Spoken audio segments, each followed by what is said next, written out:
మోడీ గారు ఏమీ చేయలేకపోయారు. దాంతో ఇప్పుడు ఏమంటున్నాడు, మన మీద ధర్నా చేస్తున్నాడు, మన మీద దీక్ష చేస్తున్నాడు. అంటే ఒక ప్రధానమంత్రిగా ఉన్న వ్యక్తి ఎప్పుడన్నా చరిత్రలో దీక్ష చేసిన సందర్భాలు ఉన్నాయా? మీరు సమస్య పరిష్కారం చేయమంటే, మీరిచ్చిన మాట నిలబెట్టుకోమంటే, మీరు అందరినీ రెచ్చగొట్టి మాకు అడ్డం పడడం ఏంటండి, మీరు దీక్ష చేయడం ఏంటి? ఇది అసమర్థత కదా?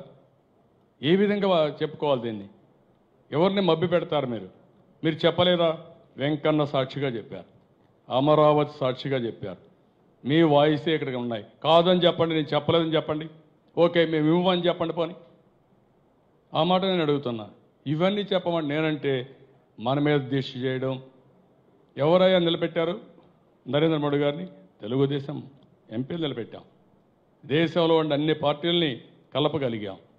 అంత మునుపు అందరూ భయపడేవాళ్ళు, ఇప్పుడు అందరికీ ధైర్యం వచ్చింది. మీరు గుర్తుపెట్టుకోవాలి, ఇక్కడ లాలోచి బండాలకు తప్ప ఏం కాదు ఇవన్నీ. ఈ కుట్రలో ఏమీ చేయలేరు. మీరు అన్నట్టు అందరూ ధృతంగా వస్తున్నారు, తెలుసు అది. ఈరోజు నేను గవర్నమెంట్ తరఫున కాల్ ఇస్తే ఈ రాష్ట్రంలో సెంట్రల్ గవర్నమెంట్ ఏ వెహికల్స్ కూడా మూవ్ కావు. ఒక నిమిషం పనేది నాకు. కానీ క్వశ్చన్ ఏంటంటే, దానివల్ల ఎంత నష్టపోతాం జాతి, ఎంత డైవర్ట్ అయిపోతుంది మన రాష్ట్రం. వేరే రాష్ట్రాలు అభివృద్ధి అయిపోయినాక ఇప్పుడు మళ్ళీ ఇప్పటికే కుంటుపడ్డాం. ఇప్పుడు కూడా కుంటుపడితే మళ్ళీ ఎప్పటికీ మనం రికవర్ చేస్తాం. That is my concern. వీళ్ళ కన్సర్న్ ఇది కాదు. రెచ్చగొట్టి రాజకీయ లబ్ధి కోసం ఏదో ఒకటి మభ్య పెట్టాలని ఆలోచిస్తే ఇది కరెక్ట్ కాదు. గొంతెమ్మ కోరికలు కోరుతున్నా, నేను గొంతెమ్మ కోరికలు ఎక్కడా కోరడం లేదు. వాళ్ళు ఏదో డబ్బులంతా నాకు ఇచ్చేసినట్టు, ఏదో రహస్యంగా మా ఇంటికి పంపించినట్టు, లెక్కల్లో లేకుండా. ఎక్కడ పంపించారా మీరు డబ్బులు? దేనికి పంపించారు? వేరే రాష్ట్రాలకు ఎంత ఇచ్చారు? చర్చిద్దాం. ఏం చేయబోతున్నారు మీరు? మాకు అన్యాయం జరిగిందని న్యాయం చేయరా? అవి అడగమంటే వీళ్ళు నన్ను తిడతారు పట్టుకొని ఇక్కడే నాయకులు. ఏమని నేను అసమర్థుడు, నేను అసమర్థుడైతే వీళ్ళు పెద్ద సమర్థులండి. కాదు, ఒక్క నిమిషం శశికళ మరి ఒక నిమిషం కదా పని. ఆ కోర్టులో టైటన్ చేస్తే 3 రోజులు ఎక్కడికి పోతారో తెలియదు. వాళ్ళు భయపడాలని నేను భయపడాలా? నేను భయపడతాను. ఎవరికి భయపడతాను నేను? నా చరిత్రలో లేదు, భయపడే సమస్య లేదు. దానికి కారణం ఒక పద్ధతి ప్రకారం చేశాను. తెలుగుదేశాన్ని చూస్తే వీళ్ళు భయపడాలి తప్ప, ఆంధ్రప్రదేశ్ ప్రజలు చూస్తే వీళ్ళు భయపడాలి తప్ప వీళ్ళకి భయపడే సమస్య ఉండదు. హోదాకు టెక్నికల్ ఆస్పెక్ట్సే కాదు, పొలిటికల్ ఆస్పెక్టే. There is no technical. Today there is a issue in one district. I can take a decision as Chief Minister. People gave me mandate. ఇప్పుడు మీకు ఇచ్చింది మ్యాండేట్ ఇచ్చింది ఎందుకు ఇచ్చారు ప్రజలు? సమస్యల పరిష్కారం చేయమని, మీరు ఇచ్చిన హామీ నిలబెట్టుకోమని.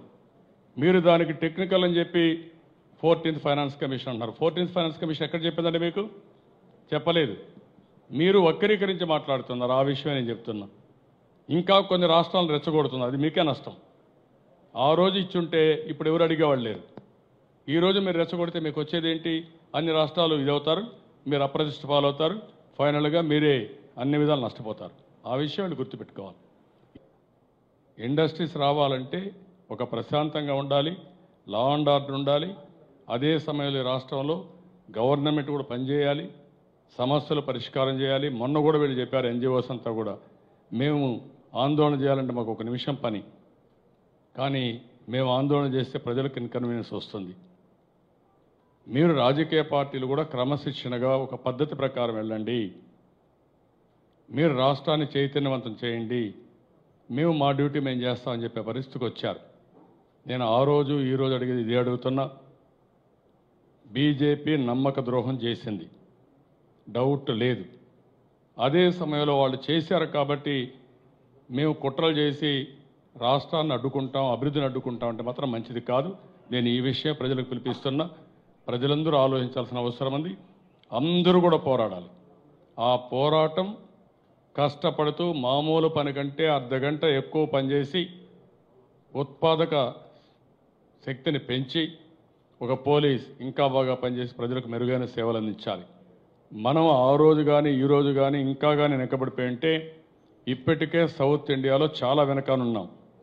అంటే రాబోయే రోజుల్లో శాశ్వతంగా సౌత్ ఇండియాలో కదా, ఇండియాలోనే బీమార్ స్టేట్స్ మనకు కావాలండి, ఏ బీహార్ అదర్ స్టేట్స్ మనకు కావాలన్నా అది కావడానికి వీలు లేదు.